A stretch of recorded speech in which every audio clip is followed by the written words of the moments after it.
दूसरी तरफ लोकसभा में सोमवार को पेश होगा पेपर लीक के दोषियों को सख्त सजा से जुड़ा हुआ बिल और केंद्रीय मंत्री जितेंद्र सिंह बिल को पेश करेंगे। 2024 के कानून में संशोधन के लिए बिल पेश किया जाएगा। इस बिल में पेपर लीक के दोषियों को जल्द सजा दिलवाने और इस अपराध में शामिल होने पर सख्त सजा और जुर्माने का प्रावधान भी है। 10 साल तक की सजा के साथ ही नकल माफिया पर 5 करोड़ के जुर्माने का प्रावधान भी है। तो देखिए, पेपर लीक के विरोध में कांग्रेस ने देश भर में कैंडल मार्च निकाला। इस दौरान देश के कई राज्यों के कई शहरों में बड़ी संख्या में कांग्रेस कार्यकर्ता सड़कों पर उतरे और जमकर प्रदर्शन भी किया।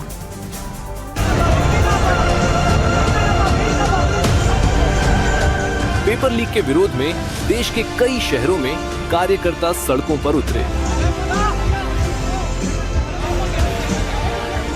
हैदराबाद में तेलंगाना के मुख्यमंत्री रेवंत रेड्डी के साथ पूर्व क्रिकेटर और कांग्रेस नेता मोहम्मद अजहरुद्दीन भी शामिल हुए। मार्च के दौरान कार्यकर्ता एक पोस्टर भी लेकर चल रहे थे जिस पर लिखा था, देश यूथ का दिल्ली में भी कांग्रेस के कई नेता और कार्यकर्ता कैंडल मार्च में शामिल हुए। अलका लांबा इस दौरान मौजूद रही।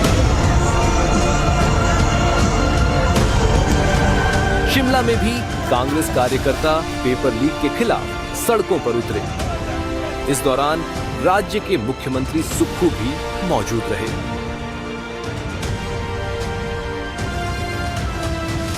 मणिपुर की राजधानी इंफाल में भी हाथों में कैंडल ली कांग्रेस कार्यकर्ताओं ने छात्रों के साथ एकजुटता दिखाते हुए प्रदर्शन किया। Bureau report, NDTV India. और आगे बढ़ते हुए बिहार से एक बड़ी खबर आपको बता दें। बिहार के पूर्व मंत्री तेज प्रताप यादव को पुलिस ने गिरफ्तार कर लिया है और 14 दिन के लिए उन्हें जेल भेजा गया है। पटना में हुए हिंसक प्रदर्शन के मामले में ये गिरफ्तारी हुई है। कल पटना में पेपर लीक के खिलाफ प्रदर्शन हुआ था जिसमें शामिल हुए थे तेज प्रताप यादव और अब पुलिस ने कार्रवाई करते हुए उन्हें गिरफ्तार कर लिया है और 14 दिन के लिए बेऊर जेल तेज प्रताप यादव को भेजा गया है।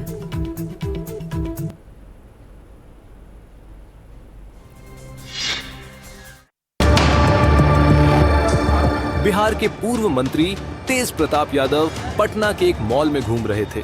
अचानक वहां बड़ी संख्या में पुलिस पहुंची और अपने साथ ले गई। काफी देर अपने साथ घुमाने के बाद देर रात उन्हें पटना के सीजेएम कोर्ट आवास पर पेश किया गया। सुनवाई के बाद तेज प्रताप यादव को 14 दिन की न्यायिक हिरासत में बेऊर जेल भेज दिया गया। तेज प्रताप के वकील का कहना है कि उन पर हत्या के प्रयास का मामला दर्ज किया गया है। तो अरेस्ट मेमो हमको मिला है, वो भी मजिस्ट्रेट के कहने पर। एफआईआर की कॉपी नहीं मिली है। उसमें जो सेक्शन लगा हुआ है सो 109 है मेजर सेक्शन, जो 307 पहले था, अटेम्प्ट टू मर्डर। कल सुबह तेज प्रताप छात्रों के प्रदर्शन में शामिल हुए थे। इस दौरान उग्र प्रदर्शन भी हुआ था। साथ ही उन्होंने कॉकरोच जनता पार्टी के नेता अभिजीत दिपके को बिहार आकर आंदोलन करने का निमंत्रण भी दिया था। Bureau report, NDTV India.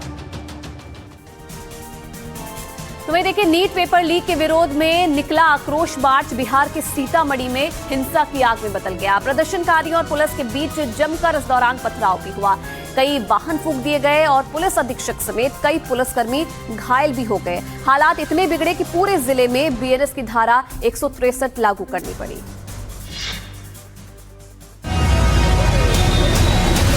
आगजनी, पथराव, तोड़फोड़ और लाठीचार्जें सब कुछ हुआ बिहार के सीतामढ़ी में जब नीट पेपर लीक के विरोध में निकाले गए मार्च के दौरान अंबेडकर कल्याण छात्रावास, भीम आर्मी और ऐसा के बैनर तले आक्रोश मार्च निकाला गया था। प्रदर्शनकारियों का एक प्रतिनिधिमंडल जिलाधिकारी से मिलने गया, लेकिन इसी दौरान माहौल अचानक तनावपूर्ण हो गया। देखते ही देखते प्रदर्शनकारियों और पुलिस के बीच पथराव शुरू हो गया। महिला पुलिस कर्मियों को भी निशाना बनाया गया। पुलिस ने भीड़ को नियंत्रित करने की कोशिश की, लेकिन तनाव और बढ़ गया। दोनों ओर से ईंट पत्थर चलने लगे और पूरा इलाका रण क्षेत्र में बदल गया।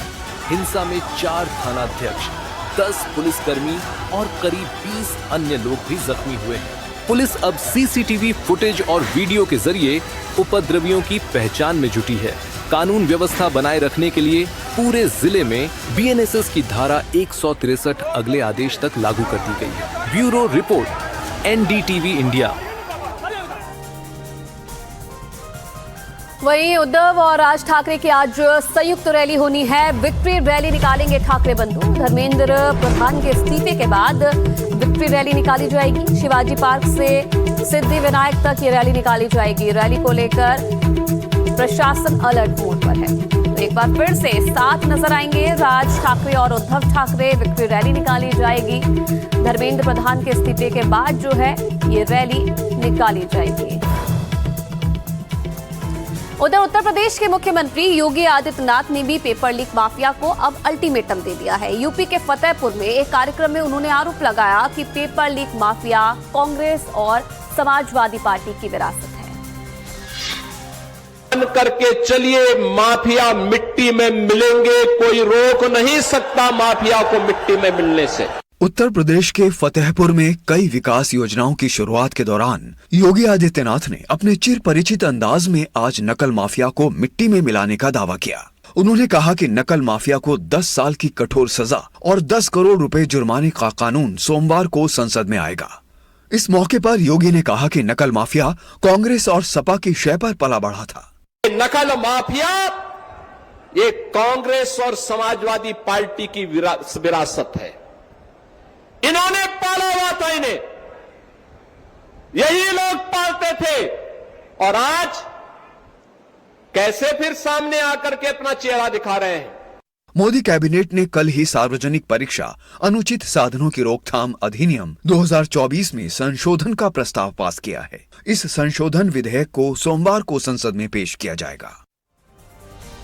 और आगे बढ़ते हुए एक वायरल वीडियो आपको दिखाते हैं। जम्मू कश्मीर के रामबन जिले में जम्मू श्रीनगर नेशनल हाईवे पर भारी भूस्खलन हो गया, जिससे यातायात काफी देर तक प्रभावित रहा। पहाड़ी से बड़ी मात्रा में मलबा और चट्टानें हाईवे पर गिरने से सड़क ब्लॉक हो गई। सूचना मिलते ही प्रशासन, ट्रैफिक पुलिस और